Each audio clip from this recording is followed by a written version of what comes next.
Hello, my name is Tracy Powers. I am a life and relationship coach, and my mission is to put more love in the world. I do that by helping women live more fulfilling lives, by bringing more quality to their relationships with men, with themselves, and with each other. And I do that by one on one coaching and facilitating women's circles. So today I want to dive into more the plane of relationship with self and how to make that more fulfilling. And I especially want to speak to what I'm seeing, what I'm hearing, and what I'm feeling happening in the world right now is a lot of people are going through some tough times. And how do we best take care of ourselves? How do we still keep putting one foot in front of the other and keep reaching for some sort of fulfillment, not just getting dragged down by whatever is happening around us, but still getting to work on what's happening inside us. So I've got some ideas on that today for you, because I believe what happens when things get tough is the exact thing we need to lean into is the easiest thing for us to drop, and that is taking care of ourselves and our basic needs. So first off the bat, I want to define what self-care is and what self-care is not. And at the basic level, self-care is taking care of yourself, taking really good care of yourself. What is not is the commercialized version of self-care, the mountain of to-dos to make it look right or feel right, or that huge weight that can come from checking all the things off the list, all the ways in which we should be pleasuring ourselves, or making everything look great from the outside just to feel like we're doing enough, just to feel like we are enough. I want to take that kind of weight off and really get back to what really works for you, not the commercialized version of what the outside world is telling you. So first, as we're going through tough times, this is where we really start to drop the things that will make the biggest impact for us. Because aside from the definition of self-care being taking good care of yourself, another definition I want to lean into is what helps you be the most like yourself. What helps you return to your sense of self? What makes you feeling like, okay, it's me, I'm here, I'm alive, I'm me. So first, I want to talk about, I'm saying first a lot, I want to talk about the basics. That would be sleep, exercise, nutritious food, water, getting outside, and getting attention or affection. So these happen to be the exact same things that dogs need. And we have 2 dogs here at our home. And I notice if we drop any of those balls, they start to get a little not quite themselves. They start to get a little wiry. They start to get maybe even a little naughty. They start to begin to act out or just not feel right. And that is the same thing that is happening for us human beings. So getting enough sleep. Again, when things get challenging, this may be a place where we feel like, oh, I can just skip out on sleep and I can get everything else taken care of, and then I'm winning, I'm getting my head above water. But really, this is the more sleep we lose, the less efficient we are, the less quality we bring to what we're doing, and quite frankly, our mental health begins to suffer.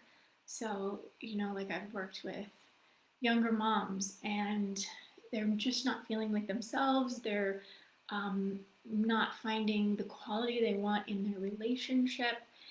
And a really good question to ask was first, before we try and fix anything else, are you getting enough sleep?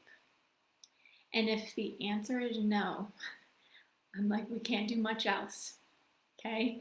Because your mind is just not functioning the way it should. And I remember that definitely from having, for instance, a newborn, and just, it was like, thank God for those first few weeks. There wasn't much else I needed to take care of, but it was tough. And sleep is so integral for us human beings working at our best. So exercise, I find this to be kind of tricky to talk about. And I want to be really clear that movement of any kind is just integral. Again, think about the dog. They just need to run. They just need to get something out. Um, I was lucky enough, a dear woman I adore set up a container for some other women where we checked in with each other about what our heart was feeling. And that may not be quite up your alley, but it was a really powerful exercise for me. If it does speak to you, I recommend having a practice like that. But what I found so fascinating was how often I checked in with my heart, and what it wanted was me to push it and challenge it. It wanted to pump, it wanted to get going. And I think so much about how we might be missing like a vitality from our life. And what if we're just not giving our heart that full expression, that chance at energy? And I know, some people are really good at this, great at pushing themselves, and they know that the feeling that they get and the mental clarity that they get from exercise makes it completely worth it, no matter what the investment of time is, or sometimes money. But if you're not quite experiencing that, I suggest you find any way possible going for a walk, just doing some stretching, maybe putting on some music and dancing. Obviously, something that can raise your heart rate and something that can involve you using the strength of your body and building the strength of the body. Now, while we're in tough times, this can be, again, one of the first things to go. And maybe we know, like, I would feel so much better if I got back to the gym, but I'm embarrassed, or what will people see that I haven't been here? And it's so easy to just find one little way or one little thing you can do. You don't have to jump to the full expression. I should be training for a marathon, or I should be. There's an amazing woman I know, Alicia Murphy. She's Stress Monkey, Monkee. She has 7-minute workouts on YouTube that include body weight only. You don't need any equipment.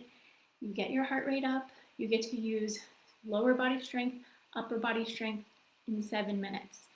And I started those a while ago, a couple years ago. I needed to get something going. And she also will break down, okay, here's a little easier variation for you to do. And I was able to build up piece by piece. Now I'll string 4 of those videos together, bang out 30 minutes a day, and I feel great. So it's listening to your body, but also giving it that little bit of challenge that you might be afraid to give it. Being gentle with it, and yet challenging it in the way that will bring you mental clarity, strength, and a trust in yourself. And right now, if you're in a stressful season, that could just be going for a walk, which would bang out 2 of these things together, which is spending time outside. I know it's so easy if you've got a lot of work to do, or something's going on in the house and it really needs your attention. But getting outside, getting into nature, people have different ways that this is good for them.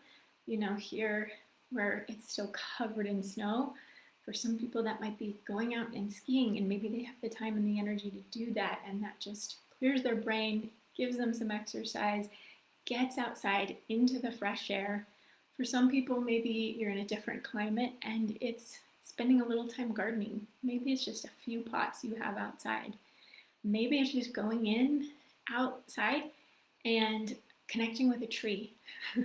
Trees are amazing, and they have provide us so much of what we need, which is that fresh air. But just to see their strength and their beauty, and that's really fulfilling. And it doesn't take much time again. And you can go. Most people don't have to go very far out their door to find a tree. It's free. But getting outside is actually huge, right?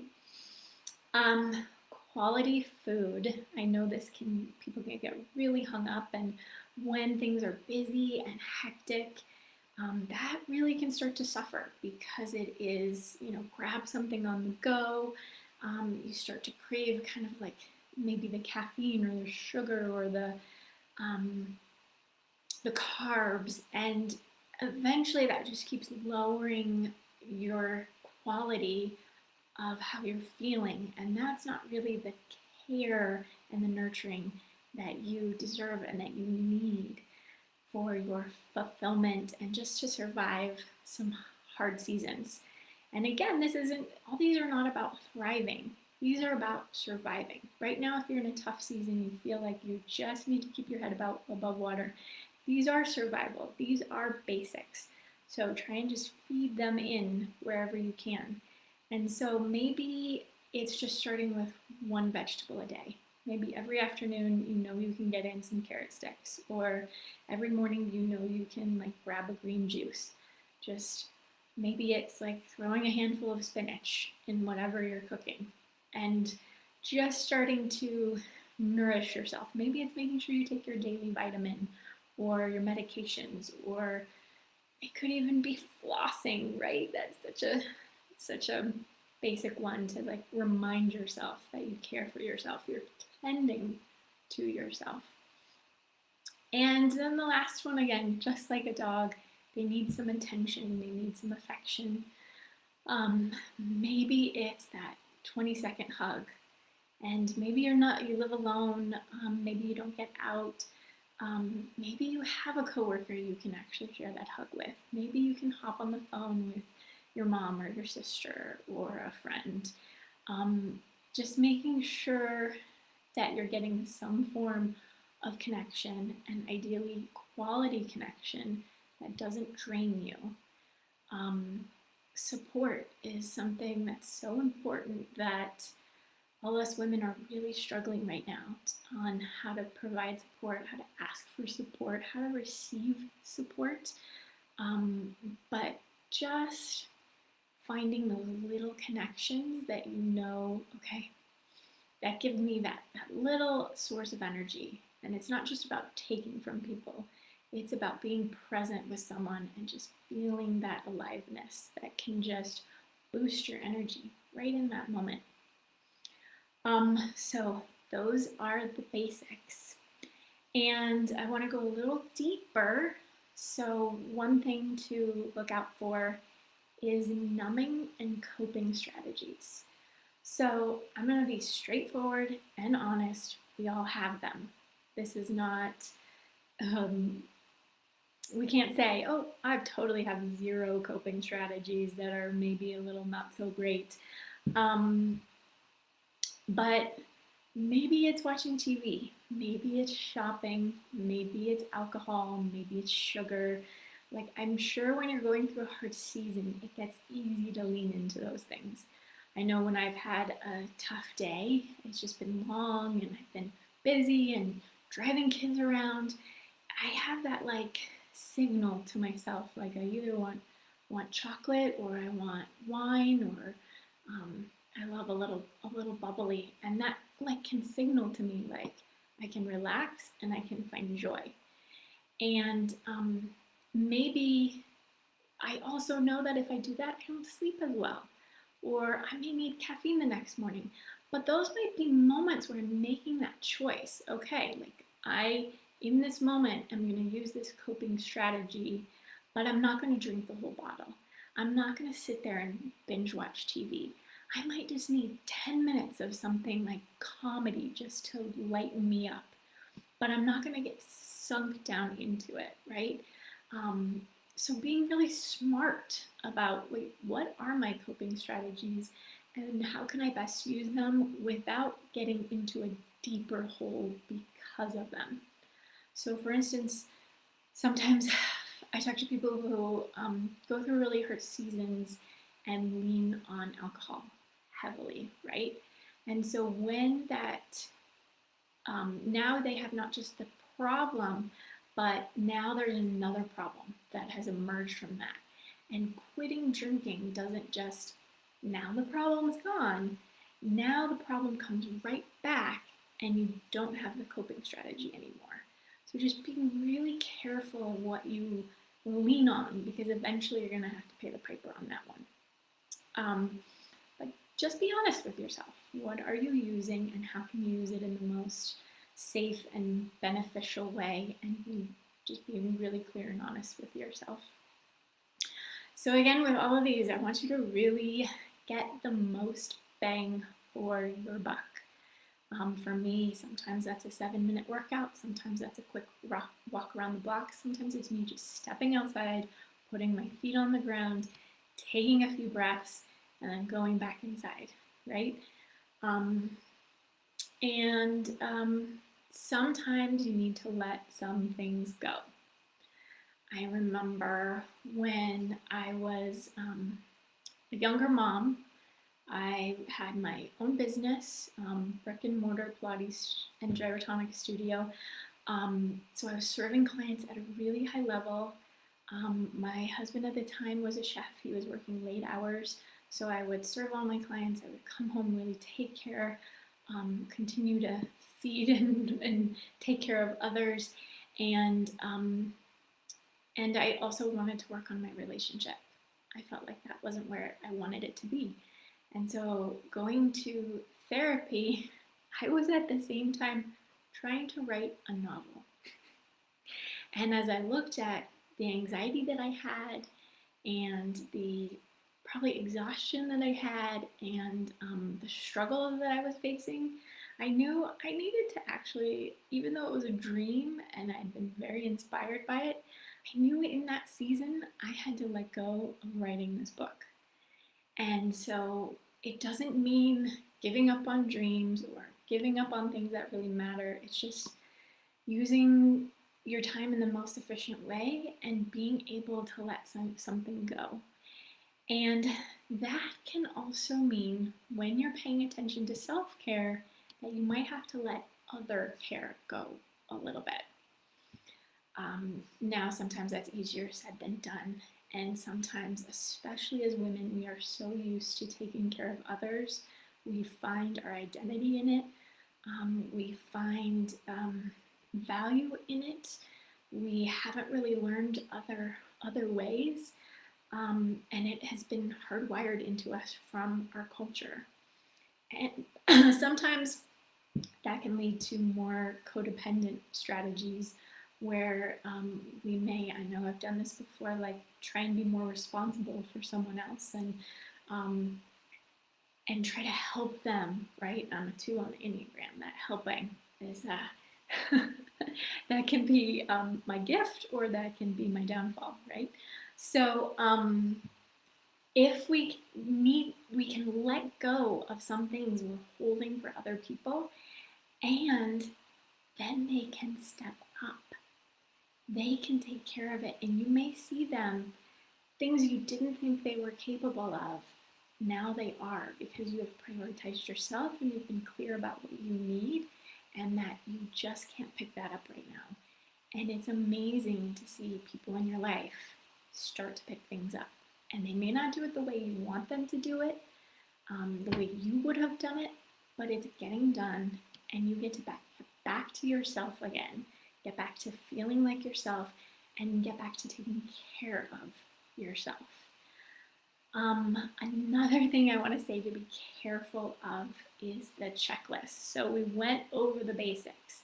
Now you may be like, well, I know there's some things that I do that give me that feeling you're describing, Tracy, that helps me get back to myself. And that might be meditation. That might be your morning ritual. That might be journaling. That might be your gratitude practice.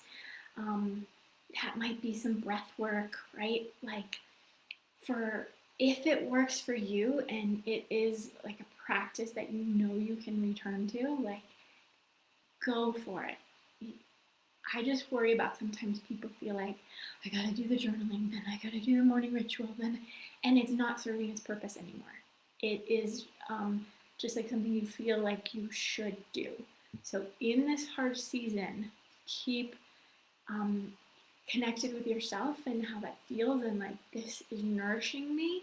It doesn't take much time, and just sitting down in a corner and reading a book or baking cookies once a week, like that is the thing that gives me so much bang for my buck, that connects me back to my qualities. Maybe it's love, peace, joy, contentment, like whatever it is that makes you feel like you, like do it. But if it feels like a burden, let it go. Um, and I also want to throw out there, gosh, I got a long list today. You do you. So I remember, again, at a younger stage, younger mom, I'm not like a total type A, but I'm a dreamer, and I do like to I'm into growth, and so um, I got it in my mind that I wanted to become a runner. I'd never been able to run that well, and I thought, wow, it would be amazing if I could set this goal for myself, that I could, do a marathon, half marathon, whatever, and be in that kind of shape and get those benefits that I hear so much people talk about running. Like, I want that. And I started running, and I started amping things up, and I got to a point where I'd hit 3 miles, and every time I would get knee pain. And I was determined, and I started talking to, someone at a workout class. Oh, buy new shoes. Went and bought new shoes. That didn't do anything. And then it started happening sooner and sooner in my runs. And it got to the point where I couldn't even like do some sprints. And I finally went to the knee doctor and found out I have a torn meniscus, which I could get surgery, but the only time it hurts is when I run. And even though I had wanted this for myself, even though I had wanted to become a runner and I thought that was so beneficial, um, it wasn't for me. And I just had to accept that and find other ways. I certainly could achieve what I was looking for in different avenues, but I just want to say you do you, and try to get back to what makes you feel like you, what makes you feel like you're really caring for yourself. And you can try different things, like I did try running, and maybe you discover like, wow, I can do this thing and it really adds to my life, and I never would have tried it. Never would have tried it. Like right now, I don't get to do it here in Utah, but I hit this stride with learning how to kite surf that I'm like dreaming about it now, and I wouldn't have tried that if it wasn't my partner's jam. So trying new things, again, it may not be this season, but it may be like a little something that can just bring you a little vitality right now.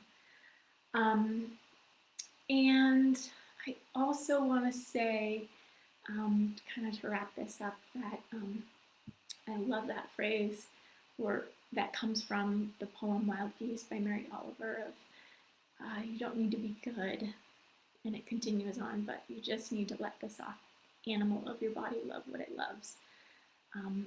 So I feel like we have our basics with self-care, just like our dogs, but then we also have that letting ourselves love what we love, even if it just takes a few minutes a day with that cup of tea, or that corner where you've got a chair and a blanket and a good book. Like, giving yourself those little things makes a huge difference. I hope this has been helpful for you. If you are in a really hard season, I feel you. You're not alone. Now is a time that we can lean into each other. We can be open and we can be vulnerable, that things aren't picture perfect, aren't Instagram worthy, and that's okay. We all go through it. You are not alone. If you feel like this may be helpful to share with someone else, please do. I'd really appreciate that. Anything to, again, help with that mission of more love in the world and more fulfilling relationships, including the one with ourselves. And also, my next women's circle, if you're local to Utah, if you're catching this in time before April 6, 2023, our next circle is on support. So, such a juicy topic. We have an amazing evening planned. So, if that speaks to you, I'd love to see you there. And take care. Love you. Sending so much love your way. And we can do this. You can do this. Take care.